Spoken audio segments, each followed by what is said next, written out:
සුබදවසක් අයිබෝවන්.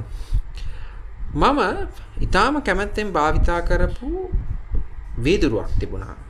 මේ වීදුරුව පෙළඟදී මගේ අතින් බිඳෙනවා.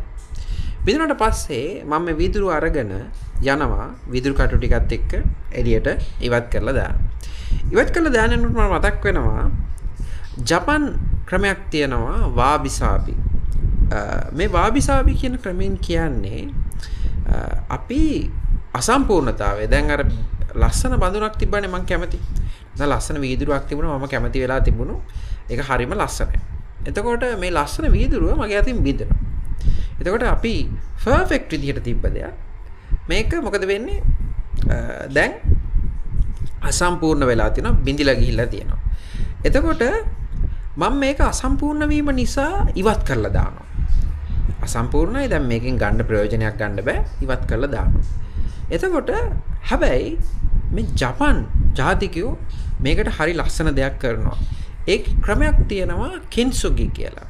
ඒගොල්ලෝ මේ බිඳුණු බඳුන් නැවත සකස් කරනවා. ඒකට භාවිතා කරන අමුද්‍රව්‍ය තමයි ගෝල්ඩ්. මේගොල්ලෝ මේක මේ බිඳුණු බඳුන් නැවත ගෝල්ඩ් වලින් සකස් කරනවා.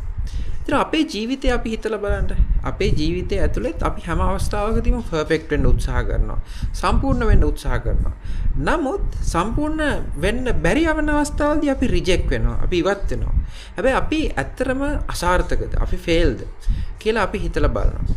නෑ. අපි කොයි වෙලාවකත් එහෙම ෆේල් වෙන්නේ නෑ. මේ වාබිසාබි කියන ක්‍රමේදී අපිට උගන්වන දේ තමයි බියුටි එක. නැත්තම් ජීවිතේ අපේ අලංකාරය නැත්තම් අපේ ලස්සන කියන දේ තීරණය වෙන්නේ හැම අවස්ථාවකදීම සම්පූර්ණ කියන එකෙන් නෙමෙයි.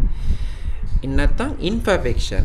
කාලයත් එක්ක ගියාට පස්සේ ඇති වෙන තත්වෙන් තමයි නැත්තම් අසම්පූර්ණතාවයෙන් සහ කාලයත් සමග ගියාට පස්සේ සිදුවෙන ක්‍රියාවලියක් ඔස්සේ තමයි අපේ බියුටි එක තීරණය වෙන්නේ. ඉතින් සෑම අවස්ථාවකදීම අපි උත්සාහ කරනවා අපේ ජීවිතේ තියෙන අය වගේ ගැටලුකාරී තත්ත්ව විවිධ ගැටුම් විවිධ ප්‍රශ්න තියෙන්න පුළුවන්. නමුත් අපිට පුළුවන් නම් අපි හැම අවස්ථාවකදීම පර්ෆෙක්ට් වෙන්න උත්සාහ කරනවා වෙනුවට සෑම අවස්ථාවකදීම රියල් නැත්නම් යථාර්ථවාදී වීමට උත්සාහ කිරීම තුළින් අපිට තාම විශාල ගමනක් තාම හොඳ ජීවිතයක් ගත කරන්න අවස්ථාව ලැබෙනවා. ඉතින් මේක තමයි අද කතාව. ගිහින් එන්න ජය වේවා.